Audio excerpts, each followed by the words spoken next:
kemudian kita serbani, kita jubahi. Dan ini pendekatan kita sesungguhnya adalah lebih kepada pendekatan bagaimana menspiritualisasikan seorang calon yang akan menjadi pemimpin. Saya sebagai tokoh agama yang insya Allah kita juga sering dikunjungi para tokoh-tokoh mulai presiden sampai tingkat paling bawah, kita punya kepentingan menjaga bangsa ini. Apa hubungannya dengan Bobby kemarin? Begini, selalu ada saja isu yang dibangun setiap ada pilkada, ini lebih beragama, ini lebih islami, di sana tidak islami. Kalau sebatas materi kampanye positif tidak masalah. Tetapi kalau kemudian ini sampai kemudian ada kebencian, dan kebencian dipertajam dengan fitnah-fitnah, kita perlu jangan membiarkan ini. Say now. Kembali kita bertemu dalam channel Cerita Membidang. Salam generasi Membidang. Kita hari ini bertempat di Ibis Style Hotel, dan acara ini juga sepenuhnya disponsori secara tunggal oleh Ibis Style Hotel yang berkedudukan di Jalan Kapten Patimura. Bersama saya dan Darmawan, rekan dialog kita hari ini adalah yang pertama, Tuan Guru Batak Syekh Haji Dr. Ahmad Saban El Rahmani Raja Guguk MA.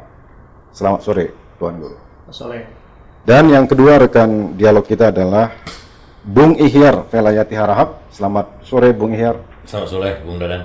Baik, topik kita hari ini sebagaimana kita sering dalam satu minggu ini ketahui, pandemi dan pilkada di tengah-tengah kita hari ini adalah dua perhelatan yang tiba-tiba dipersatukan oleh Yang Maha Agung, oleh alam, dan hari ini kita hadapi secara bersama-sama. Kita hari ini membahas dari berbagai perspektif, terutama perspektif spiritual. Mungkin ada baiknya para generasi membidang melihat hal-hal yang sebetulnya mungkin tak kelihatan. Atau kita juga bisa dari perspektif politik.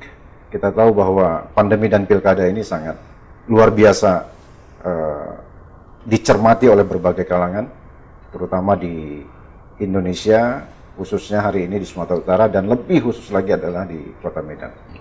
Baik, Tuan Guru Syekh Haji Dr. Ahmad Saban El Rahmani Raja Guguk.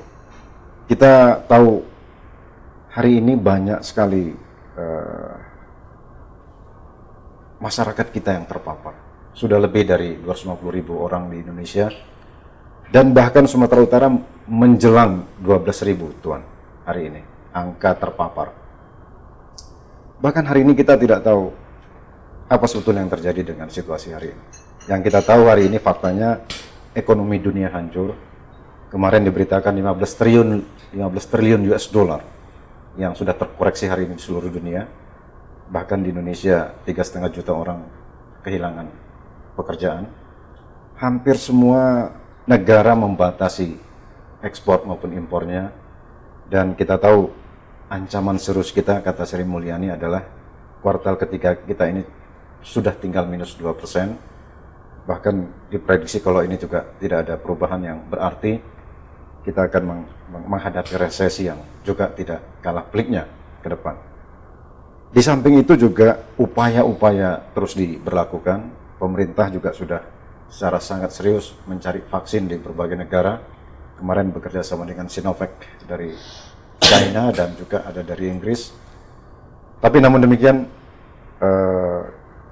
kita mencatat bahwa situasi ini tentu ada latar belakangnya, tentu ada hal-hal lain sebetulnya yang mestinya bisa kita petik hikmah di balik ini. Menurut Tuan Guru, bagaimana situasi soal pandemi kita hari ini? Baik, terima kasih Bung Dadang.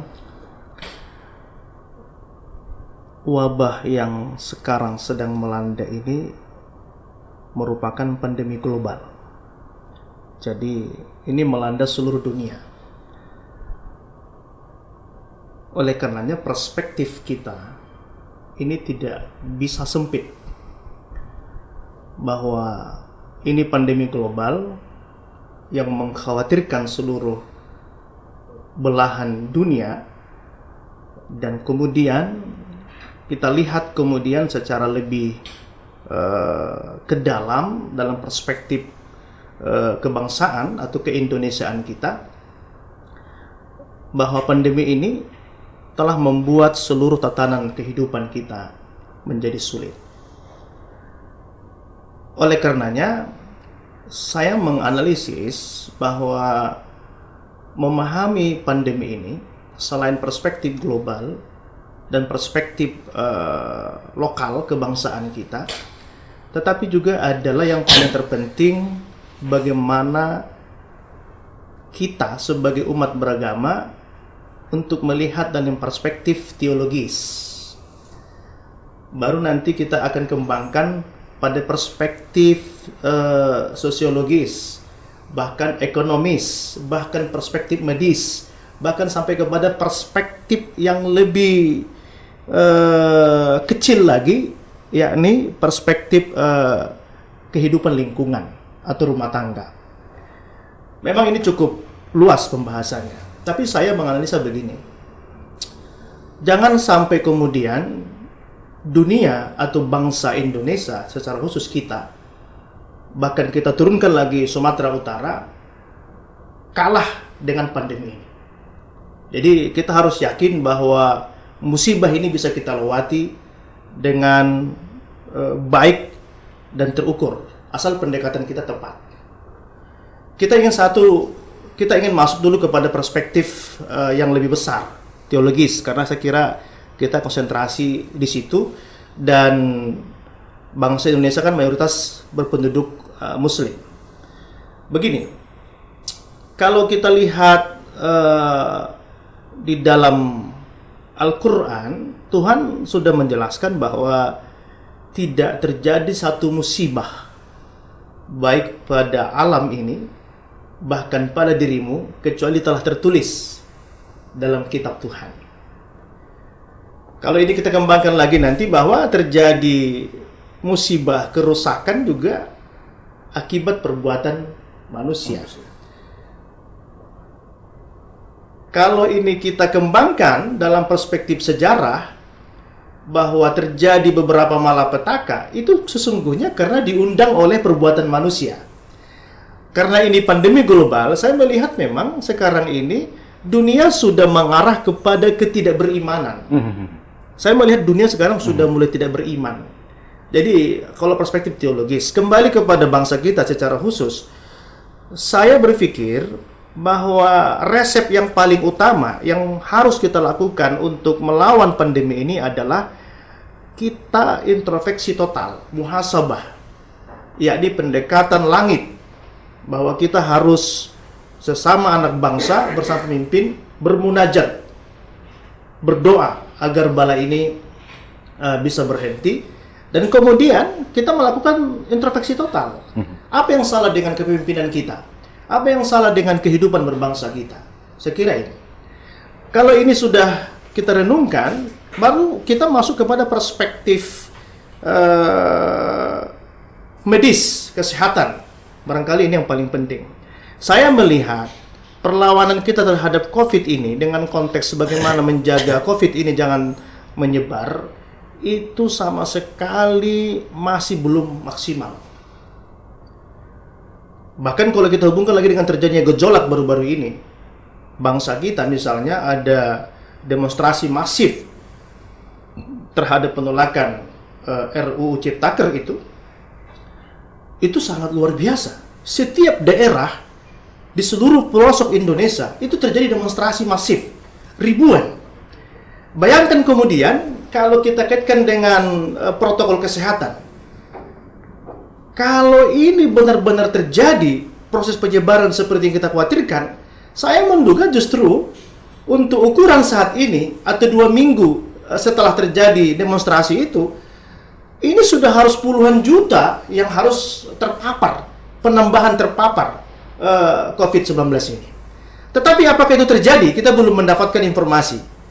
Artinya adalah proses kita untuk kemudian melawan COVID ini, saya kira itu belum maksimal. Atau kemudian jangan-jangan COVID ini sesungguhnya tidak seperti yang kita takutkan. Nanti kalau kita kaji dengan misalnya perspektif ekonomi misalnya, mulai dari bagaimana pemerintah menganggarkan pola penanganan terhadap COVID ini yang menghabiskan kurang lebih triliunan, sampai kepada kesulitan tenaga kerja, kesulitan ekonomi, makin luas lagi. Coba kita renungkan, kalau sebesar itu dana yang sudah digelontorkan, tetapi kemudian kita melihat bahwa proses penanggulangannya tidak efektif, ya jangan-jangan memang tidak ketemu ini antara yang ditakutkan pemerintah, anggaran yang dikeluarkan, dengan realitas COVID yang terjadi sebenarnya. Jujur kalau kita melihat, kalau pendekatannya perspektif medis dan keuangan tadi itu nggak ketemu dong. Ya sampai hari ini kita lihat, coba kita lihat kondisi ekonomi dan kondisi kesehatan yang terjadi di masyarakat. Bisa dikatakan bahwa untuk masyarakat di kabupaten kota, di daerah, saya kira relatif masih minim lah. Yang kemudian kalau kita pahami COVID ini sebagai sebuah wabah yang menyeramkan. Saya kira ini, meskipun kemudian ada yang terpapar. Dan kalau kita membuat lagi nanti variabelnya, yang terpapar ini yang kemudian sampai meninggal berapa orang gitu loh. Kalau pusat-pusat kota, ya kita maklumi barangkali seperti Medan, Jakarta. Oleh karenanya di situ ada persoalan. Lantas apa sikap kita? Bagaimana kita memahami ini? Yang pertama, harus ada penanganan secara integratif. Jadi pendekatan teologis, pendekatan spiritual disatukan dengan pendekatan sosiologis, pendekatan kemudian kesehatan dan pendekatan ekonomi, ini harus sejalan. Tidak boleh timpang. Karena pada realitasnya masyarakat kita di bawah sudah nggak peduli lagi dengan protokol kesehatan ini.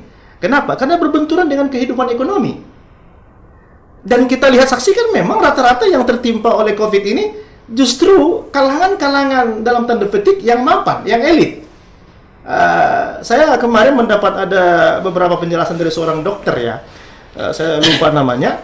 Dia katakan bahwa justru COVID ini banyak menyerang hanya kalangan-kalangan tertentu, elit, yang dia tentara imunnya katanya lemah. Justru di kalangan masyarakat, petani, nelayan, atau pekerja keras, ini justru tidak terlalu berbahaya. Oleh karenanya, kita perlu evaluasi sesungguhnya cara menangani itu. Dan kembali kepada perspektif spiritual tadi, bahwa kita harus yakin COVID ini bisa kita lewati, bahwa insya Allah ini bisa kita lawan dengan memperkuat iman dan takwa kepada Allah. Karena dengan memperkuat iman dan takwa itu bukan saja kita minta COVID ini berhenti, tapi juga barangkali kita juga akan menemukan kekuatan diri, kekuatan batin, kekuatan imunitas. Saya kira ini sementara jawaban saya. Baik, Tuan, satu lagi Tuan. Kita tahu pandemi ini juga sudah satu masalah besar di tengah-tengah kehidupan kita. Secara global sebagaimana yang kita tadi kemukakan juga punya masalah. Namun kita juga secara spiritual ternyata justru punya kekuatan untuk melawannya. Namun hari ini kita ada satu lagi ini ditambah Tuhan. Kita melawan COVID, tapi hal yang pada saat yang bersamaan, hal kita ada juga pilkada yang beriringan berjalan dengan COVID. Dan kita tahu pilkada ini secara serentak akan terjadi di 271 kabupaten kota di seluruh Indonesia, dan Sumatera Utara ada 21 kabupaten kota. Ada kurang lebih 57 hari ke depan, Tuan Guru, kita akan mencoblos, dan itu juga akan menjadi masalah tersendiri. Belum lagi berbagai soal di dalam menentukan calon pemimpin kita juga, itu juga bukan masalah kecil juga. Menurut Tuan Guru, di semua perjalanan yang beriringan bersamaan dengan kita ini, bagaimana hendaknya kita bersikap ini? Karena kita kan ada di tengah-tengah itu, Tuan. Saya lebih tepat menyebut ini bagaimana moralitas pilkada, moralitas pilkada di tengah pandemik. Saya kira itu lebih tepat. Untuk bisa kita kemudian menemukan hubungan yang implikatif terhadap persoalan pandemi dengan pilkada ini, saya memang butuh informasi yang valid bagaimana kemudian efek dari demonstrasi yang masif kemarin terhadap pandemi. Iya, jadi itu kan saya kira itu luar biasa. Justru saya juga komplain di situ, bukan persoalan komplain konteks undang-undangnya, tapi momentumnya itu membuat masyarakat itu berbondong-bondong, ribuan tumpah banjir di setiap masyarakat dan kota demonstrasi itu. Yang saya takutkan adalah lebih kepada proses penyebaran itu. Dan andaikan di situ ada yang tertular, saya kira itu sudah lebih dari cukup untuk proses penyebarannya. Sangat efektif. Karena ribuan, bahkan ratusan ribu tumpah masyarakat di seluruh penjuru. Artinya, Tuhan ingin mengatakan harusnya dengan demo itu, omnibus kemarin itu, iya, akan terjadi ledakan misalnya gitu. Ledakan. Dan ini harus kita dapat dulu konfirmasi datanya. Nanti kita hubungkan lagi dengan supaya ada korelasi dengan pilkada. Saya melihat begini, bahwa terjadinya konsentrasi massa itu tidak akan terjadi seperti yang kemarin. Pada pilkada itu mungkin kan sudah ada peraturan klaster ya, sudah dibatasi. Artinya saya melihat kalau nanti ini tidak terkonfirmasi, saya justru berpikir pengaruh pilkada itu terhadap pandemi, saya kira tidak perlu kita takutkan.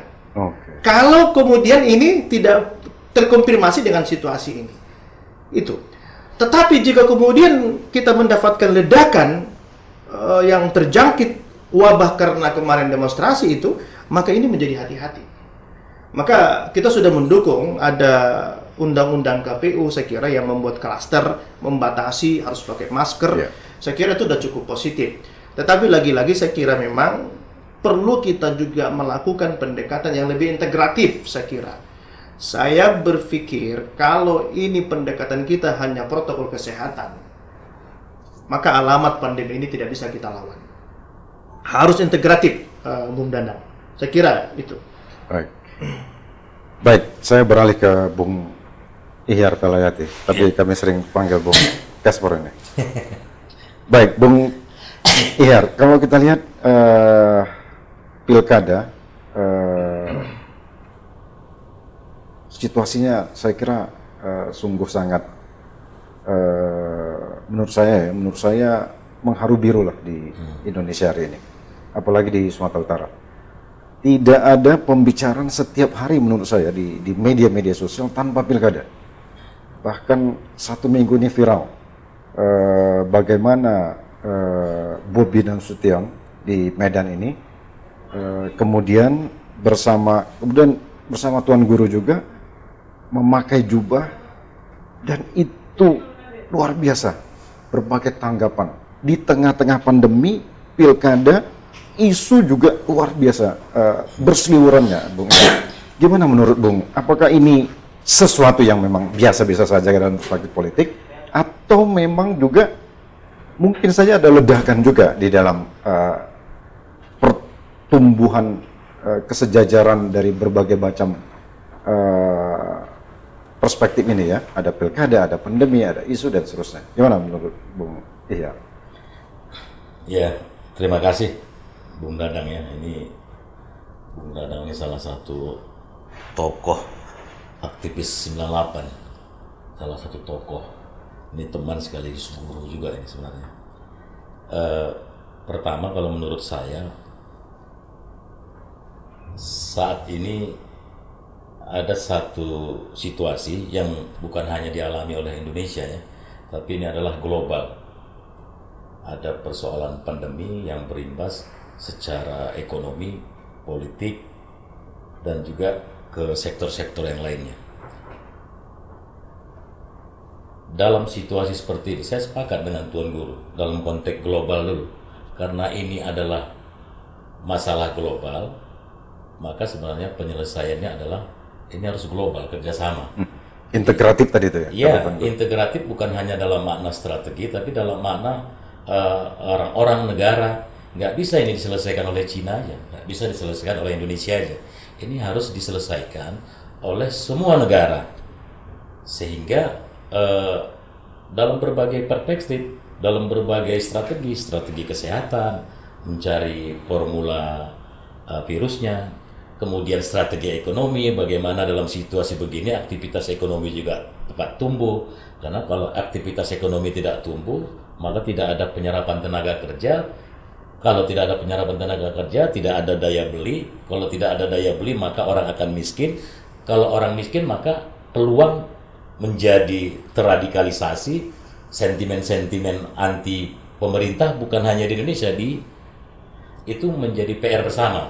Tetapi dalam konteks kecil, di Indonesia, ada satu tahap memang dunia gugup.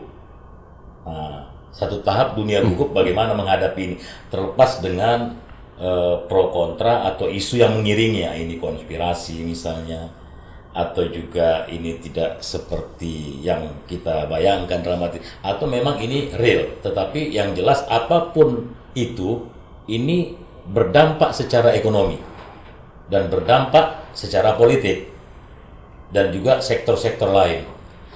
Untuk tingkat Indonesia kebetulan pandemi ini berbarengan dengan pilkada. Ada satu momentum masa jabatan di berbagai kepala daerah itu habis. Konsekuensinya kalau masa jabatan kepala daerah habis, maka butuh legitimasi hukum dan legitimasi politik untuk mengelola pemerintah ini. Baik mengelola dalam aktor birokrasinya, baik pengelolaan dalam bidang ekonominya, baik pengelolaan. Ini satu dilema. Kemudian saya mendengar kita tidak bisa, ini bukan persoalan memilih ditunda atau tidak ditunda, tetapi bagaimana bisa menyelesaikan berbagai variabel-variabel problem-problem kesehatan, politik, hukum dan lainnya ini dengan tidak saling menafikan. Artinya apa? Pilkada tetap efektif untuk dilakukan atau pilkada ini tetap harus dilakukan, karena kalau tidak dilakukan maka akan timbul masalah legitimasi politik dan legitimasi hukum. Siapa yang akan menjalankan atau melaksanakan atau memimpin pandemi ini, program-program kesehatan, ekonomi ini? Kalau kemudian yang kedua, di satu sisi jangan sampai juga pilkada ini kemudian menyebabkan terjadi penularan yang masif. Makanya saya sepakat dan mendukung upaya pemerintah tetap melaksanakan pilkada, tetapi dengan protokoler kesehatan yang ketat melalui social distance, masker, pertemuan terbatas, pertemuan berjarak. Di samping mungkin pilkada ini juga secara ekonomi terjadi penyerapan. Anggaran-anggaran yang kemarin sudah dialokasikan yang jumlahnya triliunan itu, dengan adanya pilkada itu ekonomi tumbuh, mulai dari spanduk, mulai dari nasi rantang, mulai dari event organizer, dan ini kemudian diserap oleh ekonomi konsumsi baik dalam bentuk apa, dan ini mengalir. Jadi saya melihat salah satu aspek pilkada ini berjalan bukan semata-mata persoalan legitimasi politik lagi, tapi ada persoalan ekonomi di situ. Dan justru saya melihat itu jauh lebih penting. Bayangkan kalau ini ditunda, maka yang sudah dianggarkan yang jumlahnya ratusan triliun itu silpa balik kemudian, dan ini dijadikan apa? Oke lah, nggak usah persoalan politik ekonominya. Tapi bayangkan dengan perputaran ekonomi, aktivitas pilkada dengan protokoler kesehatan yang ketat itu akan menyerap dana triliunan. Bayangkan aja, tanpa ada pilkada pun memang dalam situasi begini pemerintah mau bikin BPJS, bantuan sosial, memang zaman SBY ada dana sosial, dikasih cuma-cuma, digratiskan. Menurut saya intinya pilkada sebetulnya positif bagi kita. Positif. Paling tidak dari segi ekonomi tadi ya. Dari sisi ekonomi, dari sisi politik, persoalan kesehatan ini tidak saling menafikan. Jangan sampai pilkada, karena pemerintah pasti kan sudah mengukur tingkat efektivitas penyebaran, ada protokol kesehatan dimanapun di dunia itu masih jadi pakem. Jaga jarak, pakai masker, cuci tangan sebelum virus ditemukan. Masih ini. Iya. Sebelum vaksin. Sebelum vaksin ditemukan ini kemungkinan ketika ada vaksin ditemukan justru rapat-rapat juga nggak ada masalah, karena begitu agak demam makan obat selesai kayak demam biasa.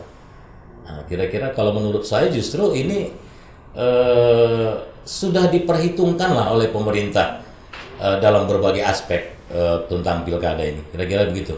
Baik, saya kembali ke Tuan Guru.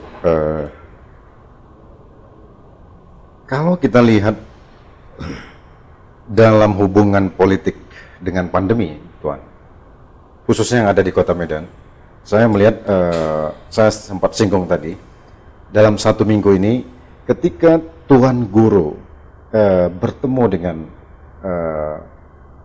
Bobi, ya, yang dalam hal ini adalah salah satu calon, dan kemudian viral di mana-mana, meski dengan berbagai cerita dan bumbu-bumbu di dalamnya. Tapi yang mau kita tangkap di situ adalah ada makna spiritual yang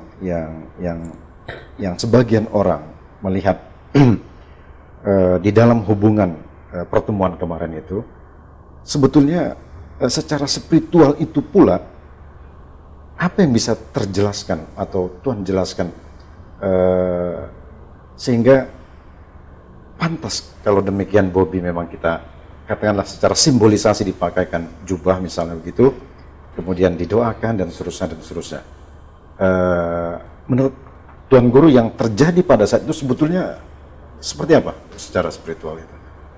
Baik, dalam tradisi kita memang, dalam tradisi sufistik atau tarekat yang kita jalani selama ini, bahwa pemberian penghargaan, simbol-simbol sufistik terhadap tamu itu sudah lazim kita lakukan.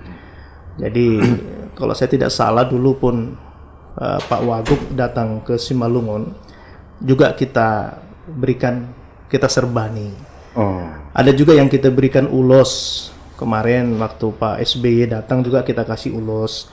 Waktu Pak Kapolda juga datang kita kasih ulos. Dan tamu-tamu lain juga begitu. Ada yang kita kasih serban.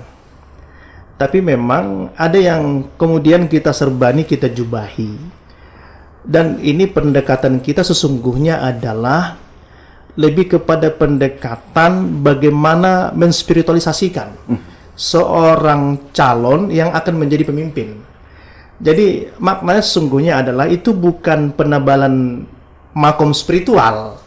Jadi kan biasanya kan dalam tradisi sufi, apabila pada tingkat tertentu dibolehkan pakai jubah, pakai serban, itu sesuai dengan tradisi yang ada di masing-masing majelis lah. Tetapi ini bukan itu, tapi ini sebagai simbol penghormatan, penghargaan sekaligus penguatan jiwa. Pertanyaannya, apa yang membuat kita kemudian merasa pantas memberikan itu ke saudara Bobi Nasution misalnya? Yang pertama, sebelum beliau datang, bahwa jauh hari juga sudah diinformasi akan datang silaturahim. Kita sudah melakukan diskusi, dialog di kalangan jemaah, dan akhirnya kita melakukan kontemplasi atau istikharah politik, bagaimana sikap kita. Saat itu kemudian kita mendapat petunjuk agar kita menerima, memberikan simbolisasi itu, dan sekaligus juga mendukung. Kenapa? Karena begini, bangsa kita terakhir ini kan sedang mengalami proses pembelahan itu karena politik identitas. Iya. Apakah salah? Tidak. Tetapi ketika politik identitas itu membuat kita terpecah terbelah, salah dong. Kenapa? Karena sesuatu yang sudah kita sepakati oleh para founding father ini bahwa kita satu kesatuan, negara yang majemuk, kebinekaan, itu adalah harga mati. Politik identitas itu bisa mengusik sampai ke sana. Tidak ada yang salah memang dengan konteks undang-undang barangkali bahwa muslim memilih yang muslim, tidak muslim tidak salah. Tetapi ketika ini menjadi materi politik yang melahirkan gesekan, pembelahan, jadi masalah. Saya sebagai tokoh agama yang insya Allah kita juga sering dikunjungi para tokoh-tokoh mulai presiden sampai tingkat paling bawah, kita punya kepentingan menjaga bangsa ini. Apa hubungannya dengan Bobby kemarin? Begini, selalu ada saja isu yang dibangun setiap ada pilkada, ini lebih beragama, ini lebih islami, di sana tidak islami. Kalau sebatas materi kampanye positif tidak masalah.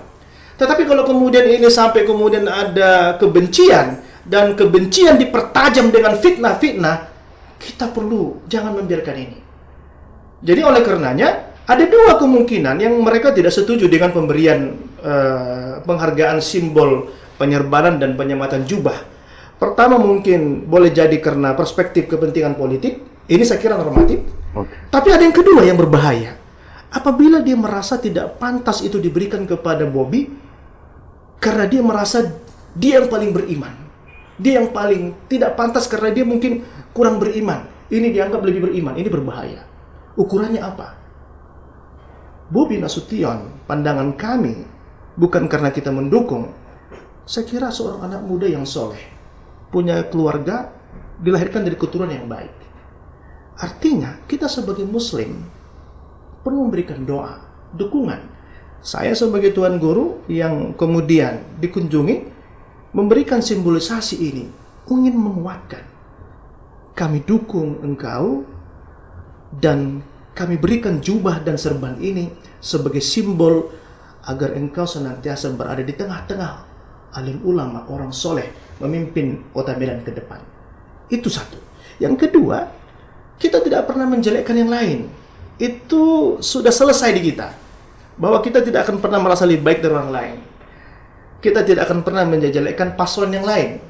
Dan kita sesungguhnya juga dengan konteks adab menerima semua orang tamu datang. Arti kalau akhir datang besok bagaimana? Dengan Tuan Guru. kalau lazimnya karena ini adalah di Majelis Kota Medan, umumnya menerima semua orang datang. Tapi karena ini kita sudah memberikan pilihan, kita akhirnya kemudian juga harus menjaga etika politik dan adab-adab lain. Nanti kan jadi tidak baik. Tapi kita mendoakan seluruhnya. Artinya apa? Kita tidak akan pernah memburuk-burukkan, menjelekkan yang lain. Kita mendoakan semua. Tapi ini persoalan hope, harapan, dan persoalan love, kecintaan terhadap Kota Medan, dan keyakinan bahwa mungkin pada tangan-tangan Bobby dan Aulia, kita meyakini segala problematika Medan lebih mudah, lebih cepat untuk bisa dibenahi. Hanya sebatas itu aja. Kitalah memberikan spiritualitas supaya ini berada di tengah-tengah alim ulama. Jadi sekira pemberian serban dan jubah itu, hemat kami, itu lazim-lazim saja. Dan sekarang menjadi viral, menjadi berita nasional. Saya juga terus hampir setiap hari dapat konfirmasi dari para wartawan bahwa juga ada bulian, dong. Bahwa situ ada juga ada hujatan. Itu kita anggap biasa lah. Dalam tradisi sufi kan pujian dan hujatan itu kan sama sesungguhnya, sama-sama pesan dari Tuhan juga. Tetapi yang ingin kita perbaiki di situ, mulai saat ini dan ke depan, mari kita jadikan politik identitas yang membuat suasana bangsa kita berpastabikul khairat. Bukan caci maki, bukan fitnah, bukan hoax, dan apalagi kemudian sampai ada penghakiman, dia tidak beriman, kami lebih beriman, kami lebih dekat sama agama, mereka tidak, apalagi sama-sama satu akidah. Saya kira itu pesan pentingnya. Baik. Intinya Tuhan sebetulnya ingin mendorong kedua pasangan ini sebetulnya berlomba-lomba lah berbuat baik tadi itu, gitu Tuhan ya. Ya, karena begini, Bung Dadang, karena kita merasakan ini politik identitas ini, apalagi pemilu kemarin. Cobalah berapa banyak orang yang kemudian, mohon maaf ini, saya agak kasar sedikit, yang seakan-akan dia membela agama, tapi membela dirinya supaya terpilih menjadi DPR RI, menjadi DPR, menjadi DPD. Tapi apa yang dijual? Agama.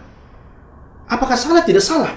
Tetapi kalau itu kemudian melahirkan keretakan, pembelahan, salah dong. Iya. Kita bisa menyaksikan kok orang-orang yang memanfaatkan agama ini untuk kepentingan politik. Bisa saksikan. Kalau kita bedah nanti kemudian kepala daerah yang kemudian mengatasnamakan pemimpin umat misalnya, coba kita bedah sekarang. Politik anggarannya berpihak kepada umat. Kalau hanya persoalan sholat, kita ini nggak pun pilkada, nggak pun jadi pemimpin. Kita dari kecil udah harus wajib sholat.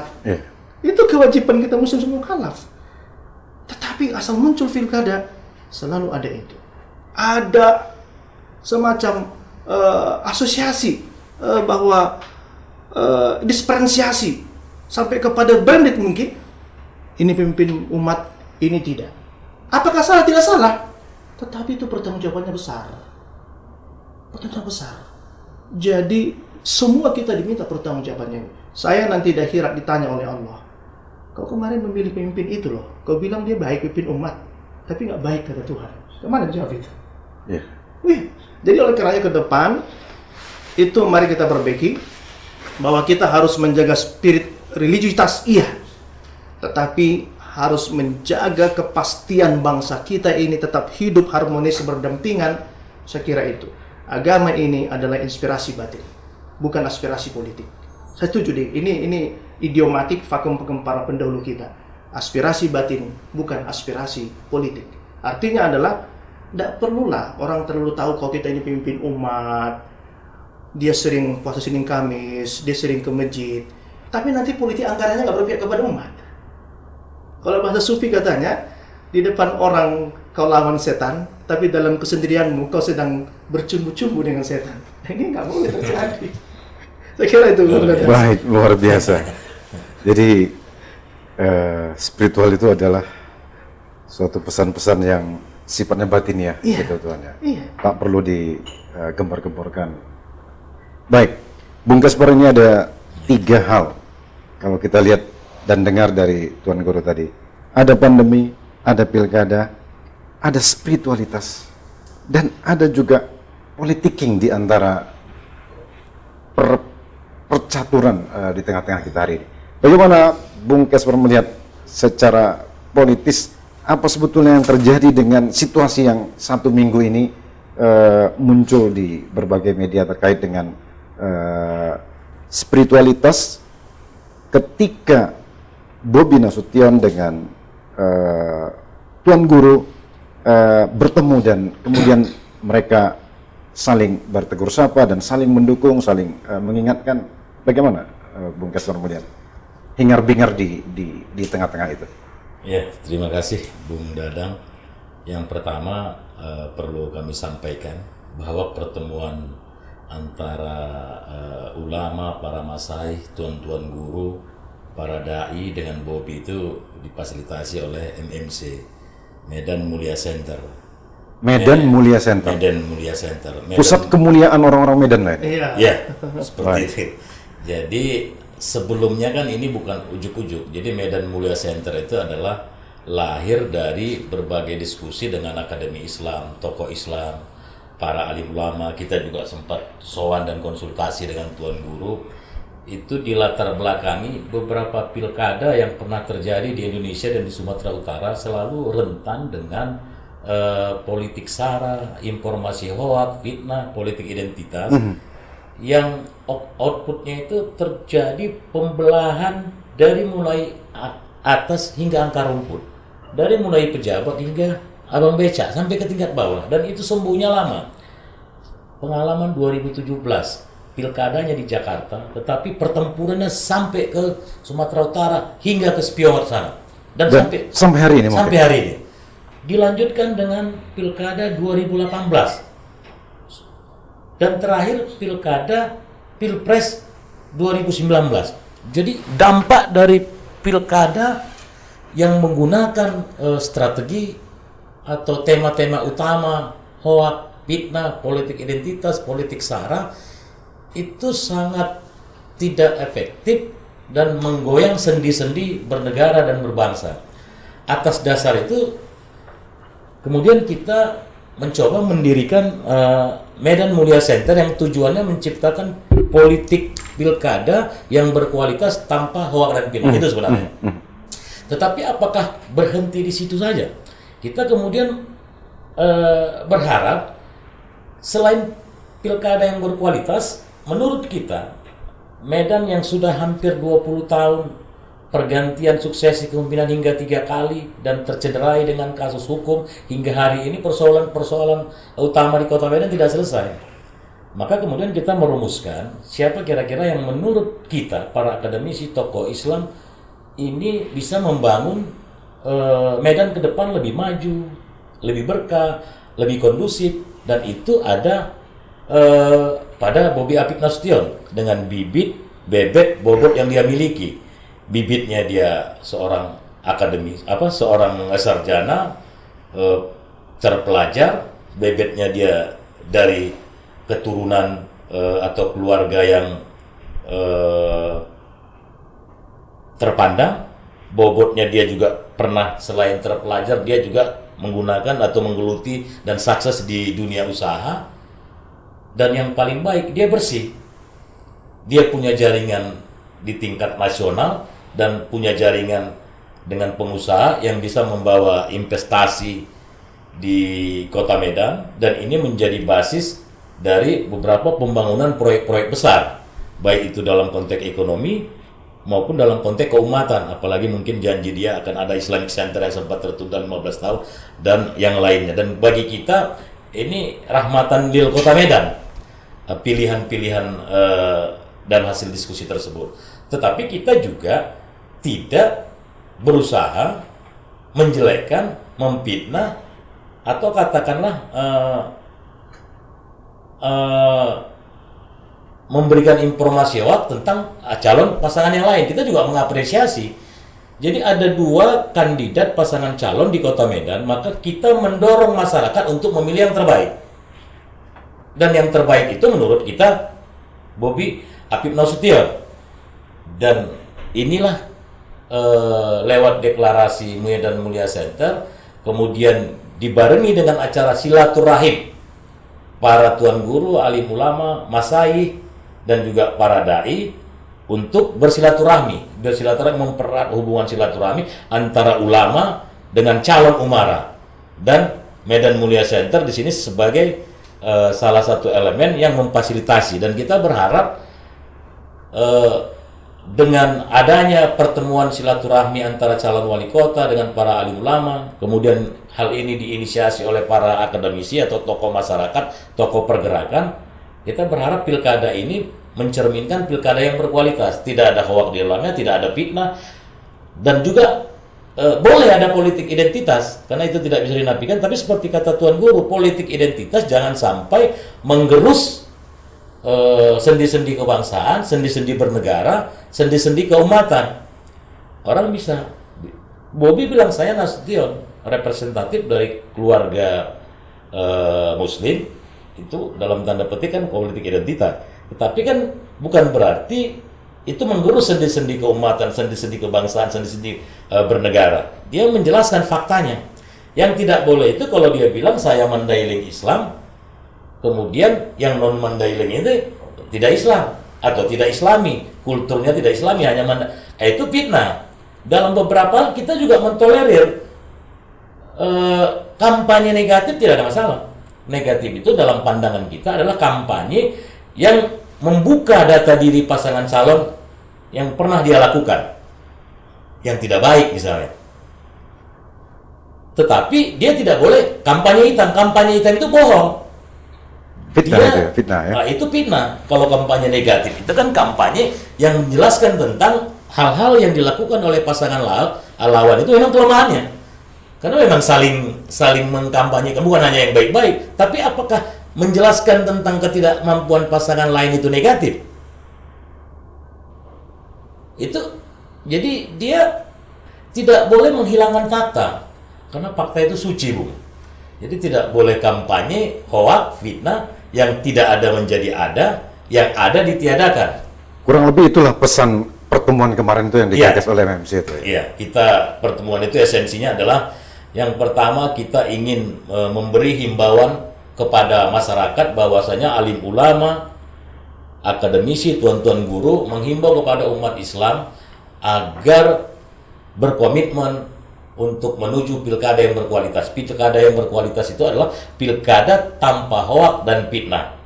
Kemudian yang kedua, dari hasil diskusi para tuan guru, alim ulama, para masai dan para dai itu, dan juga hasil istirah mereka telah terdiskusikan dan tersimpulkan dari dua pasangan yang baik ini, yang paling baik untuk menuju medan maju, berkah dan kondusif itu adalah pasangan Bobi Afif Nasution, dan diharapkan kepada seluruh masyarakat untuk mengindahkan gitu ya seruan dari para alim ulama, atau menerima para alim ulama, seruan dari para alim ulama. Kira-kira begitu sebenarnya pesannya, Bung Dadang. Baik, luar biasa.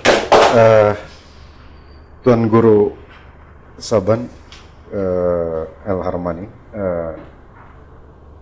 kita banyak sekali masih catatan di tangan saya, pertanyaan banyak sekali yang mau saya ajukan, cuma mungkin waktu kita Tuan yang sangat terbatas. Saya ingin mendapat simpulan yang bermakna dari Tuan terkait dengan apa yang kita bicarakan tadi, pilkada, tapi di tengahnya ada pandemi, dan di tengahnya juga ada politik, ada hoax dan lain-lain yang juga berseliweran di tengah-tengah kita. Ini adalah ramuan yang hari ini ketiga-tiganya dalam satu adonan, dan itulah yang disajikan hari ini ke tengah masyarakat.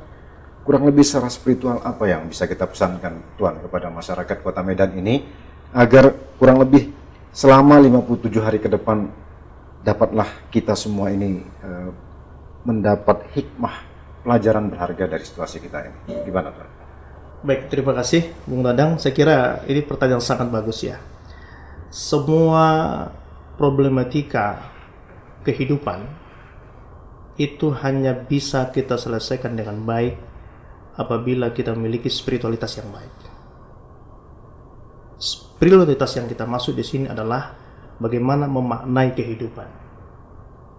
Memaknai kehidupan yang kita maksud adalah ketika kita kemudian bisa menerjemahkan apa yang terjadi dan apa hikmah di balik yang terjadi. Pandemi global itu hanya satu pesan Tuhan. Tetapi apa makna pesan Tuhan ini?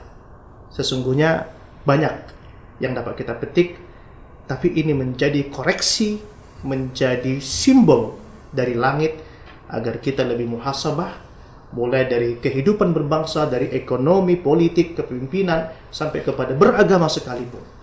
Jangan-jangan kita sedang terus menjaga, merawat kemunafikan selama ini, sehingga pandemi ini harus menjadi membuat kita lebih sadar memaknai kehidupan. Yang kedua, pilkada. Pilkada sesungguhnya adalah instrumen, tetapi ini paling penting untuk membangun ke depan kehidupan berbangsa kita. Oleh karenanya, orang yang memiliki spiritualitas yang baik, dia akan menyikapi pilkada ini dengan pendekatan-pendekatan yang baik. Mari kita jauhkan segala bentuk prasangka, fitnah-fitnah, dan segala bentuk hal-hal yang membuat kita kemudian menjadi tidak baik. Yang terakhir adalah, pada akhirnya ini semua nanti akan mengarah kepada satu tujuan. Bagaimana kita sebagai individu, anak bangsa, bisa memberikan kontribusi terhadap pembangunan bangsa, daerah, bahkan dunia, menuju bangsa yang baldatun thayyibatun warabbun ghafur. Saya kira ini. Amin, amin, amin. Baik, luar biasa dari Tuan Guru. Bung Ihar, 1 menit, apa yang bisa Anda simpulkan terkait dengan situasi pandemi, pilkada, dan politik di sekitar kita, khususnya di Kota Medan kita ini? Iya, pandemi, pilkada, dan politik. Ini realitas politik yang bukan semata-mata desain kita, tapi ada desain Tuhan atau di luar dari manusia. Dan pengalaman Indonesia, kita lebih atau pernah mengalami peristiwa-peristiwa yang bersamaan seperti ini, walaupun tidak sama persis, dan kita mampu melewati 48, 65, 98, dan semuanya bisa kita hadapi dan menjadi lebih baik. Dari ini adalah ujian dari Tuhan atau dari alam kepada kita, dan saya sangat yakin kalau ini bisa kita lewati, maka kita menjadi lebih kualitatif ke depannya, dan pengalaman-pengalaman mengajarkan bangsa Indonesia mampu melewati ini semuanya.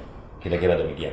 Baik, terima kasih Bung Casper atas waktu dan kesempatan pada hari ini. Sama-sama. Begitu juga kepada Tuan Guru Saban El Harmani Raja Gugu. Terima kasih Tuan atas kehadirannya. Mudah-mudahan kita bisa bertemu kembali pada lain kesempatan. Baik, demikianlah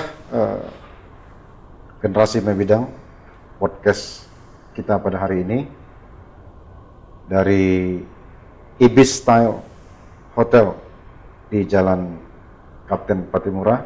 Kami menyampaikan salam Generasi Membidang.